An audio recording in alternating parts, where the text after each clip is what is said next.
And we're back. And Welcome we are back. back. And it's that time of the morning. We move on into our first segment. Now, this one is all about building literacy leadership in Belize. You know, I think that's a great conversation because, like we mentioned, every time we're about to talk about education, we know for a fact that it will hit home. It needs to. And we've got folks who will eventually let us know exactly what to, how to, and when to. In to talk to us, Dr. Jenn Saunders. She's a professor of literacy at OSU. We also have two doctoral students in with us, Tanesha Ross and Rashid Murrillo. Guys, good morning and welcome. Good morning. I'll tell you what, it's nice to have you in. Thank Like- you for Thank you having very us. So, Oklahoma, Rashid said at first he was tired, but you noticed But as that soon he's as not, it right? brighten up, it lighten up, right? Because you That's how I understand know. how it works. So That's it's how I alright. know him. That's how I know him. But guys, you know, it's a very important conversation to have, building literacy. And I feel in order for country to develop, this is definitely one of the steps that must be had so people understand what we're talking about and how we continue to channel our country with respect to education. Let's talk about that, Dr. Jenn. Tell us about the program and what it means, especially for you and your students. Oh, thank you. We started this work around 2009. Leaders in Belize, education leaders in the ministry, reached out and contacted us, and they said, we want to continue improving literacy in Belize. It's a priority for us.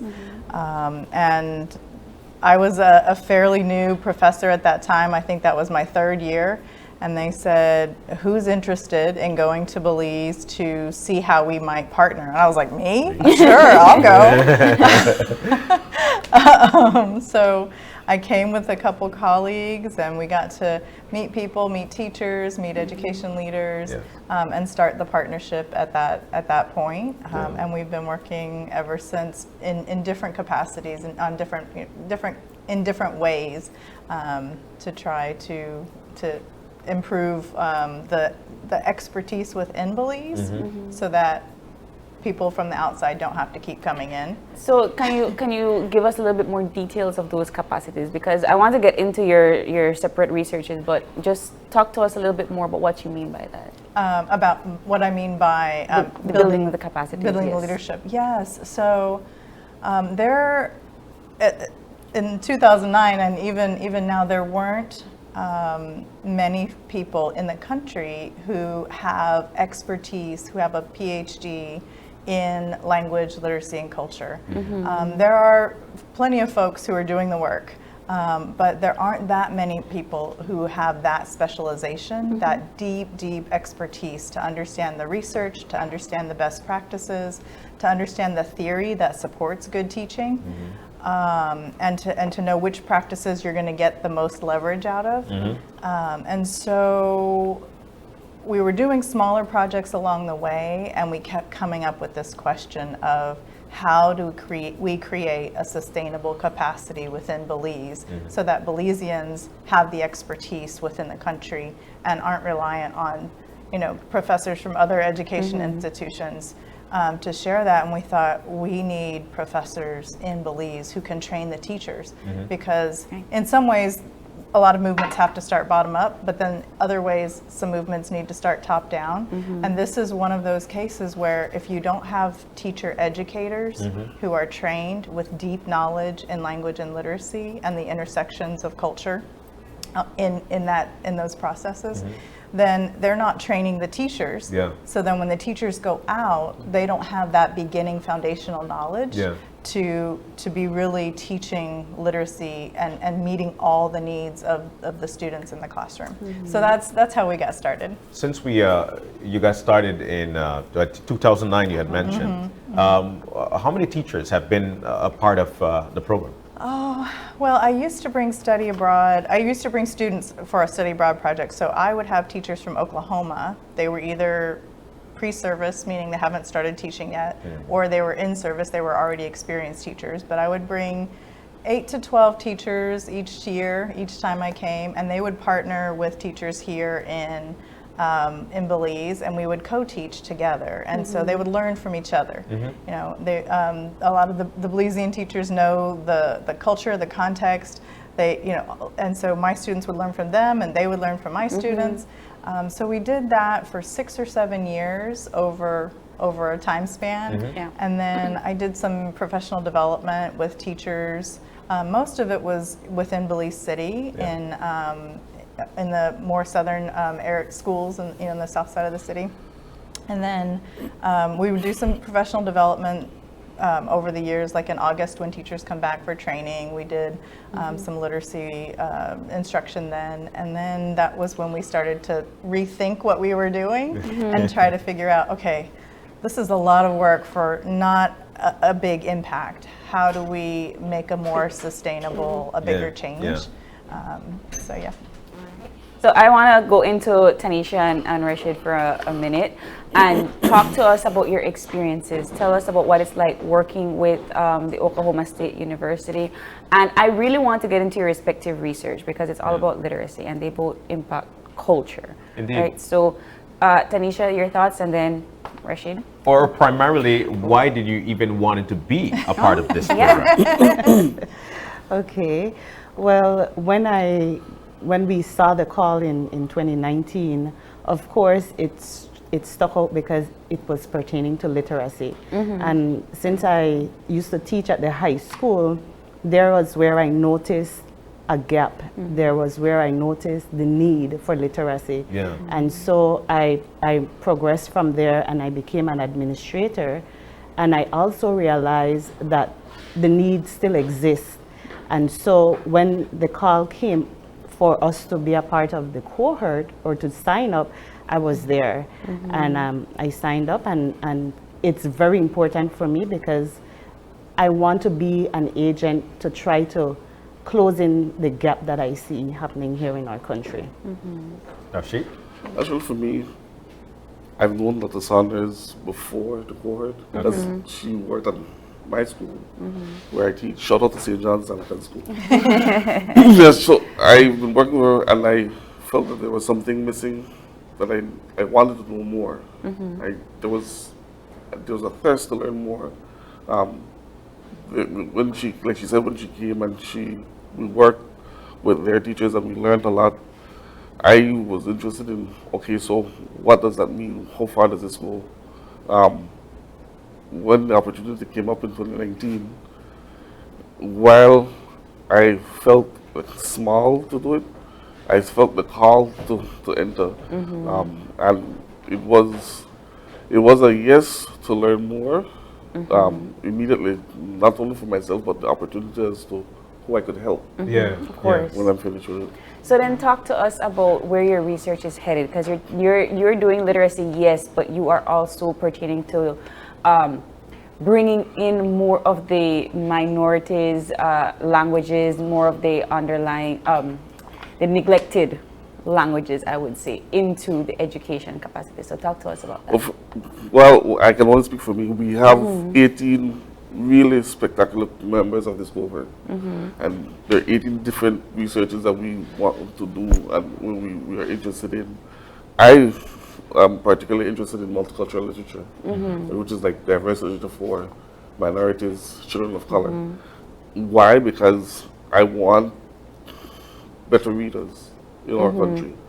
I know that the research says that we become better readers, or children can be better readers when they see themselves within the books they read, when they mirror themselves with the books that they read. So I remember as a child, I used to love Lucky Dip. Animal Birds and Fish. Those books having children that look like me. Look like you, I don't see them Joy anymore in and schools. When children see themselves, they get motivated, and it improves achievement in reading and excelling. So, I can go on and on. You can. But no, it's at the heart of my research. I really want to make an impact in with literature to have children to see themselves in books. And it's not only necessarily books. It can, texts on a whole, where they see themselves and they become better readers and become empowered from seeing themselves and show and advocate for themselves in representation. And yourself? So while we have others doing different spectrums based on the levels of education, my focus is on the leadership, and it comes because of the work that I do, where when we go into schools, I do see some of the struggles that admin leaders for those schools would face, and so I thought that why not make it very practical, you know, and I pay attention now to the leadership, and I want to be an agent for administrators, primary, secondary, tertiary, for them to know that there are certain skills, there are certain responsibilities that are expected of them as leaders to bring forth a culturally responsive environment in their schools, in their institutions, so that students can feel a part.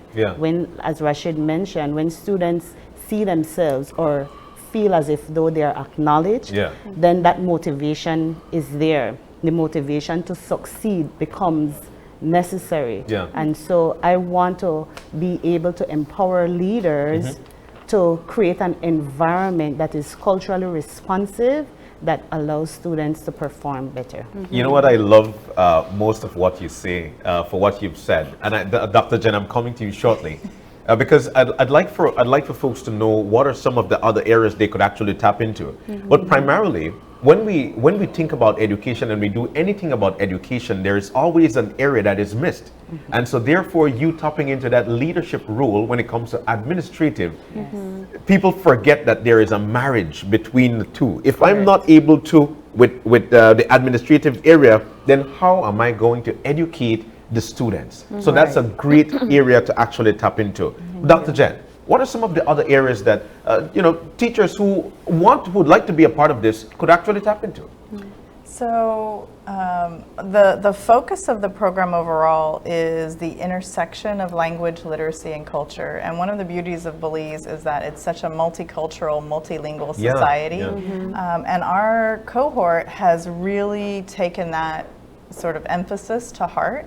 And we have students who are focusing on multilingualism in the classroom and how teachers can really draw upon those resources, the assets that students bring to the class as multilingual kids, multilingual readers and writers, and how do we support their literacy development as multilingual people. We have students who are focusing on writing development and writing instruction, thinking about what are some of those, we call them high leverage practices, the practices that you're going to get the most mileage out of, that are just really powerful in the classroom. And so they're looking at how teachers might focus more on place-based literacies. So using teachers and students using their community as a resource to learn how to read and write. So how can you interview businesses and business owners within a community and learn what matters to them, and maybe how can they do some social writing, how can they write for the newspaper, how can they get a message out that the kids care about, so they're doing real writing in the world that's going to make an impact and that's going to make a difference. And it doesn't just stay in the classroom. A lot of times you just do some writing and you turn it into the teacher and nobody else looks at it. So we have cohort members who are looking at those sorts of things, as well as reading, reading fluency, reading assessment, other areas of reading instruction as well. So each person is researching a different topic and at a different level. What's really amazing about our group of 18 people is we have people across 5 districts in Belize. We have students from Punta Gorda, San Pedro, Dangriga, Orange Walk, Belize City, Belmopan, I mean, just all over the country. And we have people at every level of education. We have primary teachers, secondary teachers, school administrators, school principals, tertiary level instructors, Ministry of Education staff. And so that reach is powerful and it's exciting, and they've already been making so many changes in their own practice, in their own spheres of influence, that that's really exciting to see. So we're quickly running out of time, but I have one final question for any of you. Is there any conversation to work along with the Ministry of Education, Culture, Science and Technology when it comes to changing or placing some of these efforts into the curriculums in primary, secondary, and tertiary level? Yeah, the Ministry of Education has been very supportive along the way throughout the years, and so I don't think we could have done any of this work without that partnership. Yeah. Okay. And so that's one of the things that we've partnered with a nonprofit organization called Peace Work over the years too. We're not currently partnering with them, but having those partnerships with the key stakeholders, it's vital. I don't think you should be doing any work without having voices at the table. Yeah. And so the Ministry of Education, has always been supportive of the work that we've been doing, and we've really appreciated that throughout the years. And so, yeah, I think that the cohort members are already involved in doing the work, like I said, at all of the different levels. And so there's going to be such a wealth of expertise for teachers, students, administrators, educators to draw upon in the future. I'm really excited to see what kinds of activities, what kinds of programs come out of all of this. I've got two more things. I'll definitely come to you guys, but primarily Dr. Jenn, how can one be a part of the cohort, and how long is the, what's the duration? Oh, a doctoral program is a study of passion. You've got to be committed. It's a minimum of 4 years. It takes a lot of people 5 years. It depends on how long it takes you to do your research. So the cohort is just finishing year 3, so they're finishing their coursework, they're sitting for their exams. Today is their last day of exams. Congratulations, good luck. And then they embark on their research. Yeah. So they have another year and a half, maybe 2 of research to undertake. We started this cohort, this program. We have a degree program that's ongoing, that's perpetual at Oklahoma State University. But we started this cohort because of a need that was expressed from within Belize, from leaders in Belize who said, we really want to continue making literacy a national priority. Of course. And we would like to partner with you all in figuring out how we can go, make some progress in that area. And so we were responding to that request and responding to that need. I don't know that this will be an ongoing endeavor. I think when this cohort's done, and I should mention that we have had a previous cohort in around 2012, the first cohort finished, and that was in school administration and leadership. And so this is the first one in literacy. That was the first one in school administration and leadership. So I feel like if the need arises, if somebody comes and has a request and we can partner again in the future, we would consider that and talk about the possibilities. It's a labor of love for our faculty as well, because there's 3 of us here. Dr. Marumba Muavita is our statistician. He teaches the statistics research classes. Dr. Sherry Vacinda is one of our language literacy and culture faculty members, and myself. 2 of us are here for the whole month. And so that's a big time commitment away from your families, away from your home. And so we love it, and we continually learn so much from our cohort members as well. But we don't have plans at the moment for a follow-up cohort. If people come beating down our door, we might reconsider. All right. And finally for me, with both of you, how, so far, since you've been a part of this cohort and been a part of the study, how has this changed you and your outlook in terms of how you deliver in your classroom? Ooh. Ladies before. Okay, it has definitely been empowering. It continues to empower me. I try my very best to, as I said before, be that agent, being supportive to educators. And actually, Rashid, myself, and Darlene Lozano, who is another cohort member, we started a group called Educators Supporting Educators, One Big Cause, simply because we want to be a part of the growth of education that takes place in Belize, knowing that we support each other. And so it has impacted me so much that I want to reach out to others in support for education and growth in our country. I like Rush? that a lot. For me, because of where I teach and the students that, that are in my care, I grow every day. I want to make sure that what I'm learning from OSU, I actually do it in my classroom. Yeah. And there are certain things that I've done that the results have been phenomenal. Yeah. Particularly not because of me, but because how the children respond and how they achieve. Right.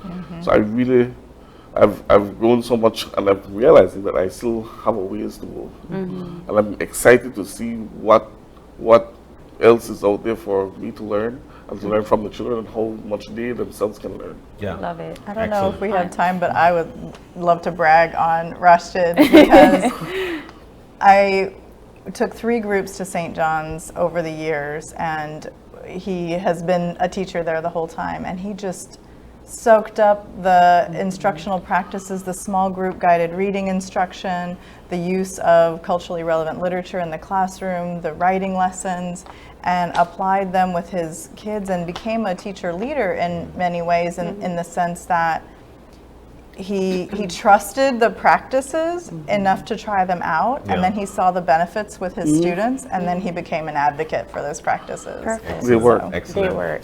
But we're so we're so thankful that you guys yeah. are here, and I know you said that there's not a conversation about another cohort, but special needs is something that is definitely Absolutely. a huge problem for us Absolutely. in education. So just Yeah. tossing that out. But thank you so much for Thank you. joining us Thank this you. morning, and we Thank can't you. wait Thank to you see for the having results. us. Good luck on your exam and your Thank you. research Thank and you.